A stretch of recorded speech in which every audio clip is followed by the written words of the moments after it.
पहले तो मैं मुफ्ती साहब को एक अच्छी खबर देना चाहूँगा कि मेरी नॉलेज साइंस के बारे में बड़ी मामूली है, तो आप फिक्र ना करें उसकी, लेकिन कुछ कॉमन सेंस है मुझ में। देखिए, ये खुदा का तस्वुर कोई नया तस्वुर नहीं है, ये सदियों से रहा है।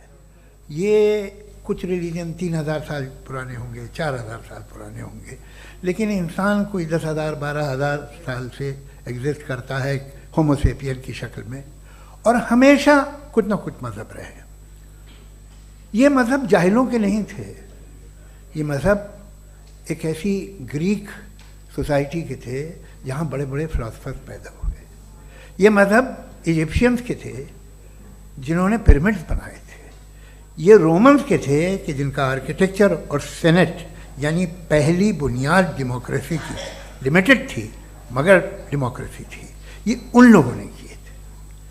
तो इनका जो जुपिटर था, रा था, ज़्यूस था, उन्हें उस पर इतना ही एतमाद था जितना आज किसी मजहबी आदमी को अपने खुदा पे होगा। क्रिश्चियनिटी आने से पहले यूरोप में एक मज़हब था, जर्मेनिक रिलीजन। उसका एक खुदा था, उसकी एक बीवी थी, उसके 2 बेटे थे, एक बेटी थी। फिर जर्मनी में जब यूरोप में क्रिश्चियनिटी आई तो वो खुदा, उसकी बीवी और पूरे ख़ानदान चला गया। तो हमने, अगर हम हिस्ट्री देखें तो खुदा जो हैं वो ज़्यादातर फ़नी हैं, वो हमेशा रहे नहीं। और वो जो लोग इन्हें मानते थे उनको आप कहें वो तो जाहिल थे, उन्हें तो कुछ पता ही नहीं था, ऐसा नहीं है।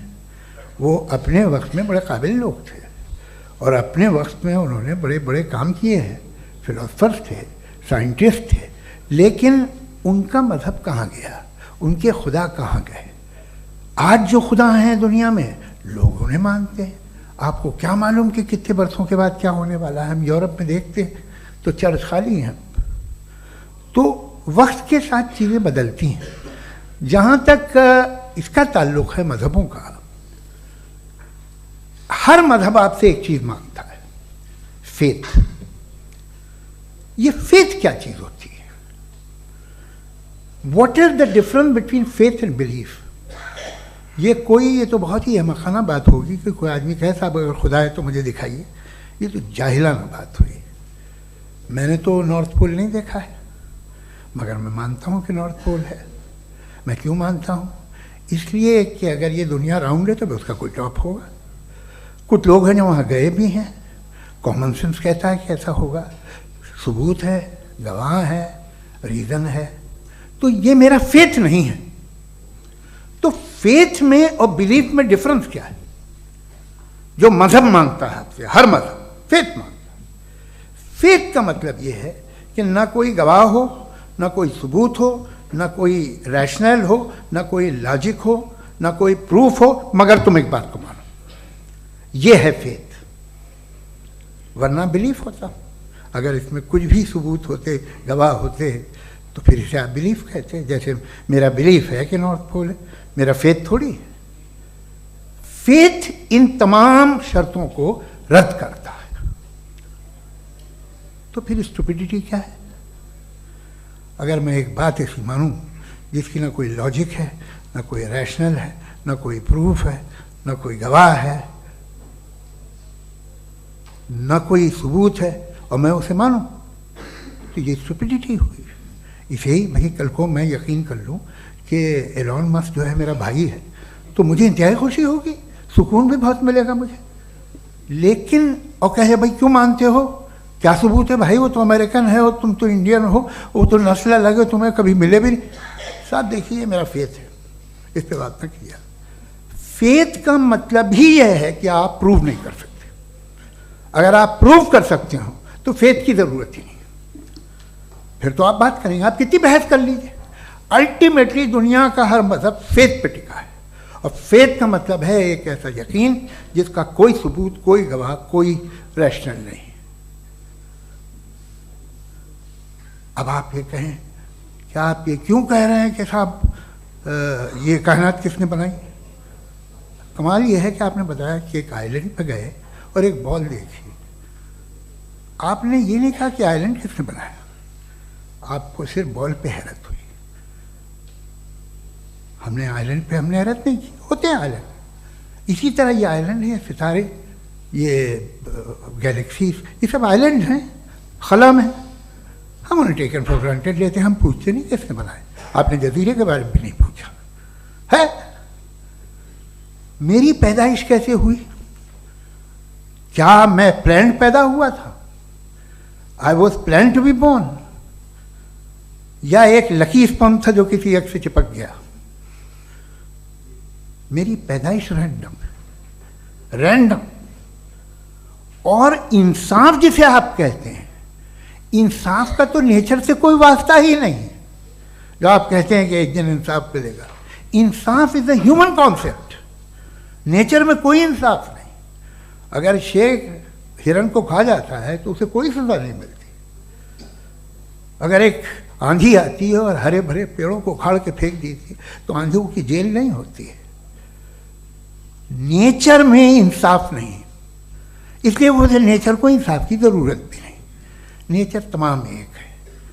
अब हम कहें कि साहब ये देखिए जो मैंने खाना खाया था, ये मेरी आँख तो नहीं यूँ कर दिया उसे, तो इसे सज़ा मिलनी नहीं। वो सिस्टम है, ऐसे ही चल रहा है। नेचर बगैर इंसाफ के है। इंसाफ इज अ ह्यूमन कॉन्सेप्ट। तो जो आपसे कहता है कि मैं तुम्हें इंसाफ दूंगा, वो इंसानी जहन की पैदावार है। ये नेचुरल है ही नहीं, ये आसमानी है ही नहीं। नेचर का तसव्वुर, इंसाफ का तसव्वुर। भाई आप साथ मिलते हैं, अब आप लेफ्ट हैंड ड्राइव करते हैं, ये क्या है? तमाम सच, तमाम नेकी, तमाम शराफत लेफ्ट हैंड ड्राइव है। वरना क्या होगा, या तो आप क्रॉस कर देंगे, आपका एक्सीडेंट हो जाएगा, या आप किसी को मार देंगे, या ट्रैफिक जैम हो जाएगा। झूठ, बेईमानी, रिश्वतखोरी, ये तमाम जो है driving on the wrong side है। इसके ऊपर कुछ नहीं। ये तो हमने बनाया, जैसे हमने लेफ्ट हैंड ड्राइव बनाई है। ये कॉन्सेप्ट ऑफ इंसाफ जो है ये हमारा है, इसका नेचर से कोई वास्ता नहीं। शेर खा जाता है हिरन को, उसे जेल होती है क्या? कुछ भी नहीं, है ही नहीं। तो ये जो दुनिया के रिलीजन प्रॉमिस करते हैं आपसे इंसाफ, इसी से मालूम होता है कि ये मैन मेड है। ये तसव्वुर कहीं और का है ही नहीं। जो नेचर है, कुछ लोग कहते हैं नेचर ही खुदा है, तो नेचर में तो इंसाफ नहीं कहीं। और आप वादा कर रहे हैं कि तुम्हें मरने के बाद इंसाफ मिलेगा। मुझे अगर मिलेगा तो मैं बहुत खुश हूँगा, लेकिन मैं यकीन नहीं कर पाता हूँ, इसलिए कि मैं फेथ नहीं पैदा कर सकता। The very fact that religions demand faith, इसका मतलब है कि उनके पास जस्टिफिकेशन नहीं है। अच्छा था, फिर रिलीजन अगर मॉडरेशन में है, कोई सा भी नहीं, वो आप में कुछ खूबियाँ भी पैदा करता होगा। देखिए उससे ये फ़ायदा है, वो फ़ायदा है। अल्कोहल जो है वो ज़्यादातर दवाओं में यूज़ होती है, और एक सर्वे किया गया था अमेरिका में कि लॉन्जिटिविटी किन लोगों की है। तो एक तरफ वो लोग थे जो शराब पीते ही नहीं थे, और एक तरफ वो थे जो एक बोतल शराब रोज़ पीते थे। सबसे ज़्यादा लंबी उम्र उनकी है जो 2 पैक नाप के शराब पीते और खाना खाते हैं। मगर हम शराब को बुरा समझते हैं, मैं भी बुरा समझता हूँ। क्यों? ऐसा होता नहीं। कुछ चीज़ों में आदत होती है कि वो बढ़ती है। आज तक में एक आदमी दूध पीता है, आप 10 साल बाद भी मिलेंगे तो एक ही गिलास पीता होगा। ऐसा नहीं होता, सुबह से दूध पीता रहता है। मिल्कोहलिक मैंने नहीं देखे, अल्कोहलिक होते हैं। ये टेंडेंसी है मजहब की कि वो बढ़ता है, जैसे कैंसर बढ़ता है, जैसे शराब बढ़ती है। कुछ लोग होंगे जो उसे सही तरह से यूज़ करते हैं। मुझे यकीन है कि हमारे मुफ्ती साहब भी उनमें से एक हैं, इनसे बहुत खुशी हुई मुझे इनसे मिलकर।